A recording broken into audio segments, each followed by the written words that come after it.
Bonjour, les technologies vont vite. À peine une toute nouvelle version arrive-t-elle sur le marché qu'on se surprend déjà à désirer la suivante, qui promet d'être plus performante, rapide, souple et à peine plus chère.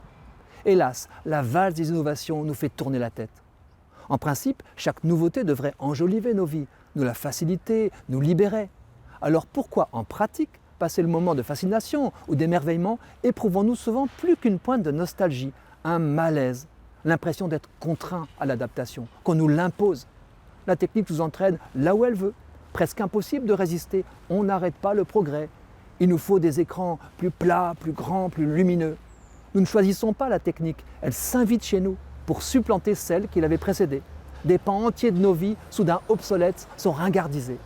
J'ai un stock de cassettes audio que j'écoute clandestinement, mais aussi de vidéos VHS complètement HS hors service où moisissent des souvenirs personnels.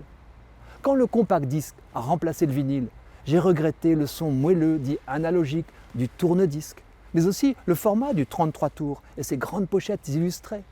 Puis j'ai boudé le MP3 qui dénaturait le son en le compressant.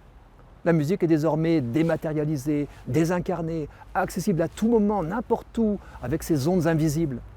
Grâce aux plateformes musicales, elle joue la haute fidélité si on y met le prix. Trop facile. Inconsciemment, j'ai fait de la résistance. J'ai continué de faire tourner mes 33 tours malgré leurs défauts, comme beaucoup d'autres. Or voilà que les CD ont révélé leur fragilité, mais que l'industrie du vinyle, qu'on pronostiquait morte, ne s'est jamais éteinte. Elle trouve même un regain de vitalité que personne n'avait imaginé.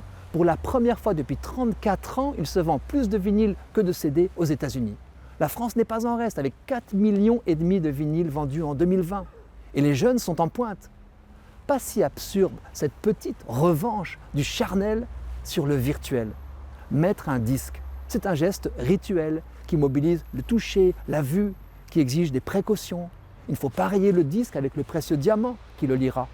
Cela nous incite à prendre le temps, à nous asseoir pour écouter de bout en bout, pas pour consommer à la va-vite. Il faudra se lever pour retourner le disque ou en changer. La contrainte est source de respect pour la musique. L'objet est fragile, il a une vie, on voit son âge, on l'entend aussi, il craque, on voit la musique se faire. C'est un objet de compagnie qui a sa place. Et la pochette, elle est comme un visage. L'image et la musique se parlent. Et puis le disque a été conçu avec des plages successives, dans un agencement réfléchi. Les morceaux ne s'enchaînent ni par hasard, ni par caprice. Notre mémoire musicale se façonne ainsi. Dès qu'un morceau s'achève, la plage suivante se joue déjà en silence dans nos têtes. Voilà, il y a encore des disquaires et des fabricants de platines que vivent une technique qu'on croyait morte, que le passé se venge pour une fois de la fuite en avant du temps, que nos vinyles tournent encore. Pour moi, c'est une bonne nouvelle.